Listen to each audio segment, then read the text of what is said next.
Am I the asshole if I ask my brother not to bring his husband to my wedding? Yes.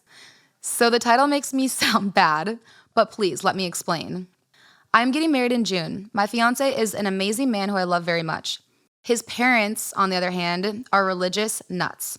They are extremely religious and traditional. His mother is currently making my life hell, demanding a traditional wedding. My brother is gay. He is married with a 3-year-old niece.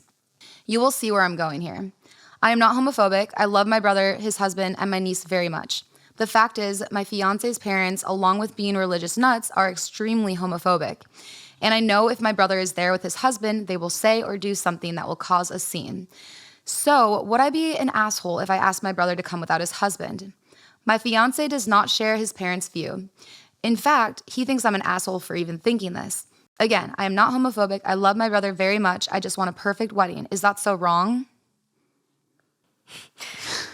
I haven't heard this one. Oh, really good. Okay. No. Yes, you're the asshole. Mm-hmm. The fact that the husband is the one sticking up for her brother, your husband needs to take a stand with his parents and say, there will be security present. I don't even fucking care if he's lying. There will be security present. There will be security present. Well, I don't know why it sounds so weird in my head. If you guys try to start something, you will be removed. I don't care if you're my parents. You will be gone. I love that. Like, do not pass go. Mm-hmm. Why does your brother have to suffer? Why do you have to make your brother feel like shit for some homophobic people? Yeah, for the fucking assholes. That's right. What makes me mad. Like, why do they win in this situation? And it's like, she's like, I just want a perfect wedding and they're paying for a lot. Is that so wrong? Yes, it's still wrong. Do what's right. Don't take their money. Yeah. And I know that's easier said than done because weddings are fucking expensive, but like, they're going to hold that over your head then. Well, the other thing too is that even if, okay, she wants her perfect wedding and like wants to take the money from the parents, but it's just like, then it's like, if they say something stupid, then they say something stupid and you can ignore them and move on. Like, I don't know why you would disinvite somebody that you love. That just is so gross to me. Yeah.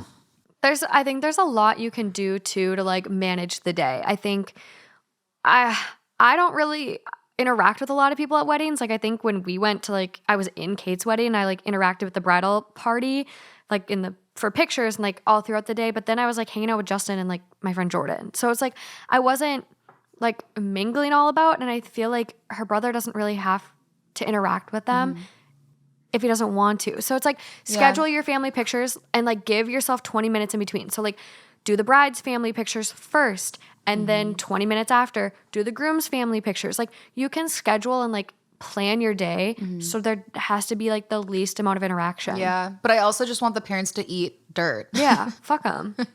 Also, the other thing too is that oh, no, I blanked. Dirt. Yeah, I blanked. You take it from here.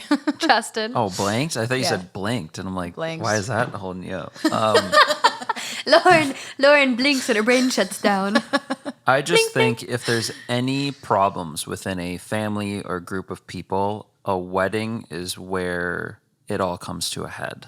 Because a wedding is the one of the only times where you're truly pulling together everyone, whether it be from divorce or whatever family dynamic there is. I think a wedding is the culmination of all of it. That's where everything will come to a head.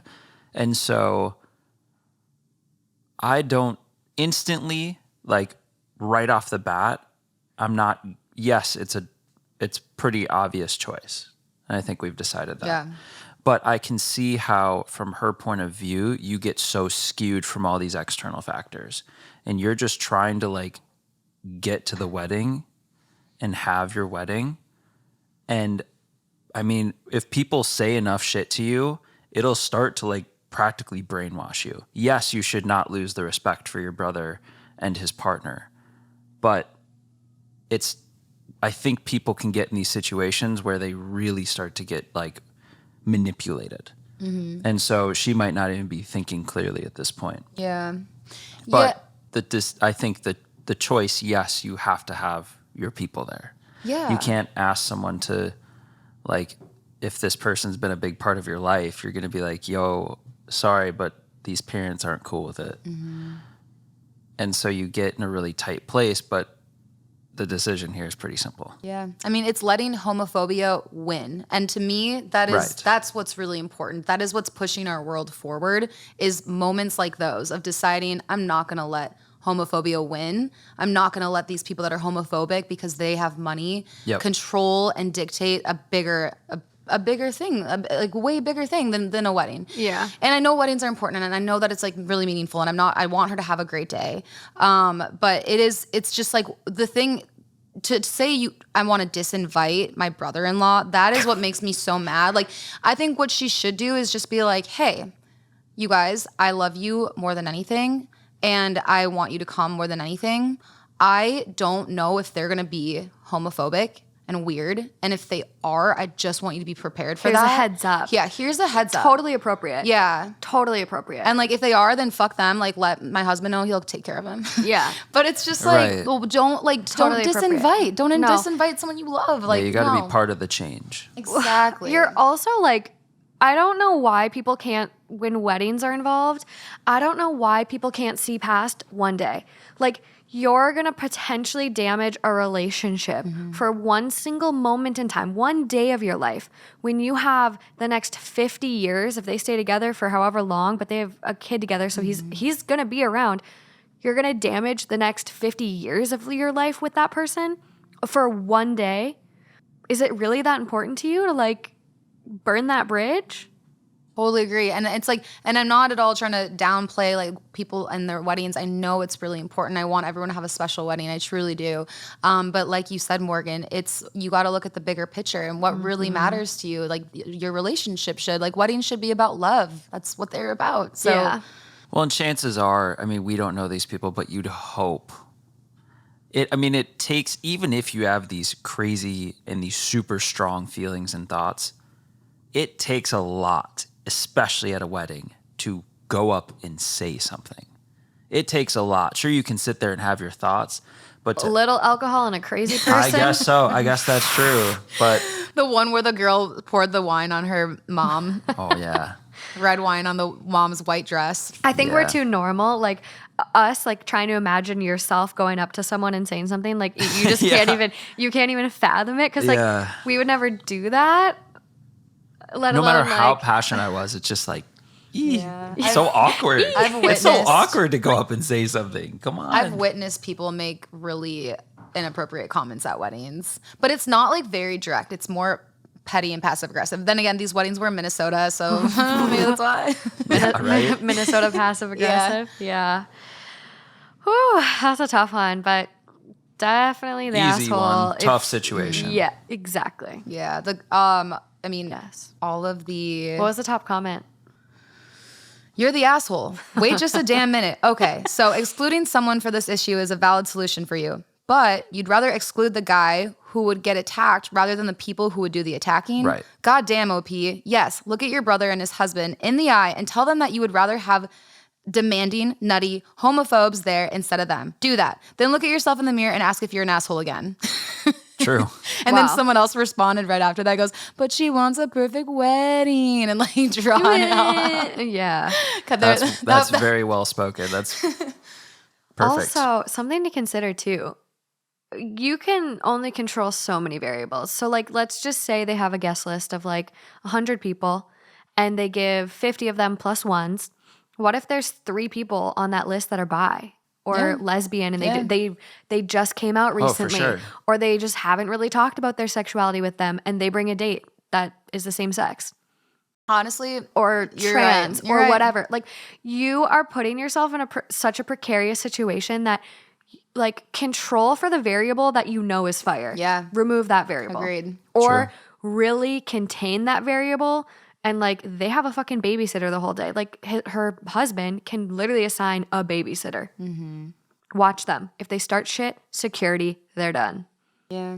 I hate when that happens too, because sometimes people are just like, it's easier because this person's nicer. Do you know what I mean? So it's like, okay, I could either invite friend 1 or friend 2 to this event. I know that friend 1, I would love to go with friend 1. Like we would have so much fun together, but she'll like not be mad at me at all if I don't invite her. Friend 2, I'll still have a good time. I'd rather go with friend 1, but friend 2 is going to freak out if I don't invite her. So I'm going to do friend 2 instead. And it's just like, why does it like the person who's like angrier get to win? Well, you know what I mean? It's The lesser of two.